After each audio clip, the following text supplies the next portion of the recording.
2024 के लोकसभा चुनाव में एक साल से भी कम का समय बचा है। इस बीच में सत्ता और विपक्ष दोनों ही चुनावी तैयारियों में जुट गए हैं।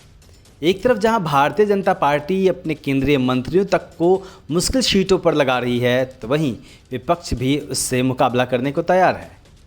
इस बीच विपक्ष ने एक ऐसा फार्मूला तैयार किया है जिससे भारतीय जनता पार्टी और आरएसएस दोनों को 2024 में रोका जा सकता है। विपक्ष के इस फार्मूले से भारतीय जनता पार्टी भी मुश्किल में दिख रही है। विपक्ष का फार्मूला एक सीट पर एक उम्मीदवार उतारने का है। इसके तहत विपक्ष देश भर की कुल 475 लोकसभा सीटों पर भाजपा के मुकाबले एक साझा उम्मीदवार उतारने की तैयारी में है। यानी साफ है कि इससे करीब 85% सीटें इस रणनीति के तहत आ जाएंगी। इस फार्मूले की अगुवाई बिहार के मुख्यमंत्री नीतीश कुमार और कांग्रेस पार्टी करते हुए दिख रहे हैं। बीते करीब एक महीने में नीतीश कुमार और कांग्रेस नेतृत्व की 2 बार मुलाकात हो चुकी है। जेडीयू के राष्ट्रीय प्रवक्ता और मुख्य सलाहकार केसी त्यागी ने इस बात का खुलासा किया है। उनका कहना है कि आगामी चुनाव में 1974 का बिहार मॉडल लागू किया जा सकता है। 1977 में कैसे कांग्रेस के मुकाबले विपक्ष एक हो गया था और फिर 1989 में राजीव गांधी सरकार के खिलाफ वीपी सिंह मॉडल भी एक मिसाल के तौर पर देखा जा रहा है। यानी विपक्ष ने यह समझ लिया है कि एक सीट पर एक उम्मीदवार उतार कर ही भाजपा को रोका जा सकता है। रणनीति यह है कि विपक्षी उम्मीदवार भाजपा से मजबूती से मुकाबला करें। इसलिए जहां भी जो भाजपा के मुकाबले मजबूत है, वहां सभी एकजुट होकर उसके खिलाफ उम्मीदवार उतारने की कोशिश करेंगे।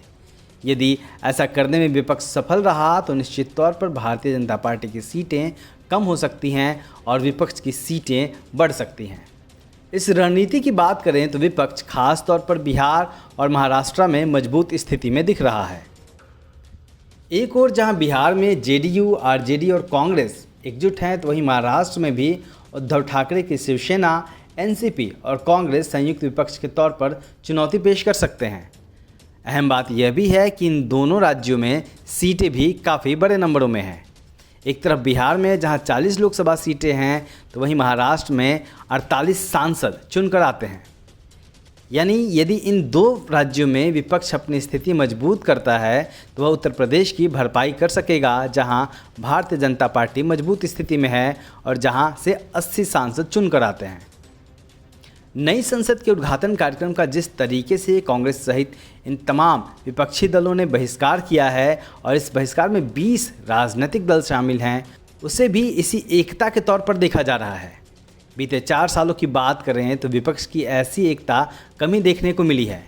यानी साफ है कि विपक्ष अपने बीच के सारे मतभेद भुलाकर भारतीय जनता पार्टी को 2024 में रोकने के लिए कमर कसता दिख रहा है।